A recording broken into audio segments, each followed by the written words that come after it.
नमस्कार दोस्तों, BSc IPF की इस श्रृंखला में आज हम बात करेंगे ट्रैकिंग एरर इस विषय पर। पिछले कुछ दिनों से हम सत्र करते आ रहे हैं, आपके अलग अलग कमेंट्स हमें मिल रहे हैं। उसमें एक कमेंट आपने लिखा है कि म्यूचुअल फंड की सीरीज को पूरी करिए। आप निस्संदेह रहिए, म्यूचुअल फंड की सीरीज पूरी होगी, हम अलग अलग विषयों पर चर्चा करेंगे। कल के सत्र में हमने जाना कि इंडेक्स फंड क्या होते हैं और उसमें एक मुद्दा था, वो मतलब ट्रैकिंग एरर। आज के सत्र में ट्रैकिंग एरर क्या होता है, क्यों निर्देशांक के रिटर्न्स में और हमारे इंडेक्स फंड के रिटर्न्स में फर्क आता है, वो आज के सत्र में हम जानने का प्रयास करेंगे। इंडेक्स फंड, हम जब चर्चा करते हैं इंडेक्स फंड की, तो ये हम गौर करते हैं कि हमारा जो इंडेक्स फंड वो होगा, वो जितना इंडेक्स परतावा देगा, इंडेक्स रिटर्न देगा, उतना ही रिटर्न वो हमें देगा। लेकिन कभी कभी ऐसा देखने को मिलता है कि ये उदाहरण के तौर पर मार्केट लगभग 18% का टूटा है, लेकिन इस फंड ने लगभग 18.77% टूटा है। मतलब 18.4% ये और 18.77% ये। मतलब यहाँ पर कहीं ना कहीं जो रिटर्न्स है उसमें हमें नंबर्स में हमें थोड़ा सा फर्क दिखता है, और ये जो फर्क है उसी को ट्रैकिंग एरर कहते हैं। कभी ये फर्क जो है, आज हम निगेटिव फर्क देख रहे हैं क्योंकि मार्केट बहुत ज्यादा टूटा है, लेकिन ये फर्क कभी कभी पॉजिटिव भी हो सकता है, कभी निगेटिव भी हो सकता है।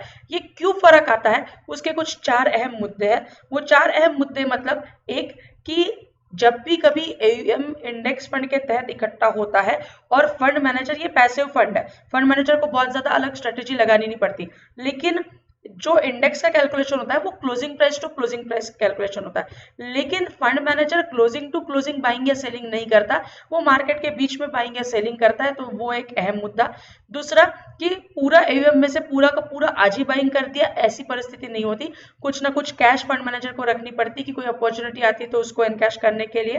तीसरा कि इंडेक्स, यदि सेंसेक्स ये हमारा निर्देशांक है, तो सेंसेक्स में 30 सेंसिटिव इंडेक्स 30 कंपनियां आती है, तो ये 30 कंपनियां मार्केट कैपिटलाइजेशन के तौर पर सबसे बड़ी कंपनियां जो होती है, वो 30 कंपनियों से सेंसेक्स बनता है।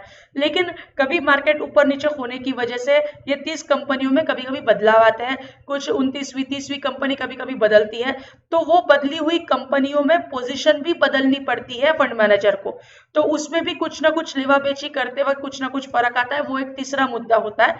और चौथा मतलब कि जब भी कभी ये लेवा बेची होती है, फंड मैनेजर इंडेक्स फंड क्यों ना हो, लेकिन जो कोई भी शेयर्स लेते हैं बेचते हैं, उसमें जो कोई भी ट्रांजैक्शन होता है उसमें कुछ ना कुछ ब्रोकरेज देना पड़ता है, दलाली देनी पड़ती है, वो भी एक कॉस्ट होती है। तो ये सारी चीजों को मद्देनजर रखते हुए ये जो थोड़ा सा फर्क आता है, ये फर्क ट्रैकिंग एरर इसे हम कहते हैं। और ये जो फर्क होता है, ये अलग अलग फंड जब हम चुनते हैं तो कौन से फंड में ये ट्रैकिंग एरर कम है, सबसे कम फर्क रहने वाला फंड यदि हम चुनेंगे तो उतना ही रिटर्न्स मिलने की जो संभावना होती है वो अधिक होती है। सो इंडेक्स फंड में ट्रैकिंग एरर आज हमने समझा, ट्रैकिंग एरर सबसे कम हमने देखना चाहिए। म्यूचुअल फंड्स में आज ऑफलाइन ट्रांजेक्शन सारे बंद है, लेकिन ऑनलाइन ट्रांजेक्शन आज भी चालू है। बहुत सारे इंडेक्स फंड में 15 दिन का, 1 महीने का ही lock in period, lock in मतलब एग्जिट लोड 15 दिन 1 महीने के भीतर यदि पैसा निकालते हैं तो ही आपको एग्जिट लोड लगता है, उसके ऊपर एग्जिट लोड भी नहीं लगता। डेली एसआईपी करनी है तो 250 रुपया, 300 रुपए की, 100 रुपए की डेली एसआईपी के साथ हम शुरुआत कर सकते हैं। सो ये बहुत अच्छा समय है, मार्केट टूटा हुआ है, हम निवेश कर सकते हैं, और मार्केट में यदि आएंगे तो हम दीर्घावधि के लिए आएंगे, ये सोच कर ही आइएगा। आपको हमारे सत्र पसंद आ रहे हैं, इसके लिए बहुत बहुत धन्यवाद। कमेंट सेक्शन में अपना नाम, ईमेल एड्रेस जरूर लिखिएगा, और बीएससी आईपीएफ और सेबी को धन्यवाद लिखना मत भूलिए। धन्यवाद।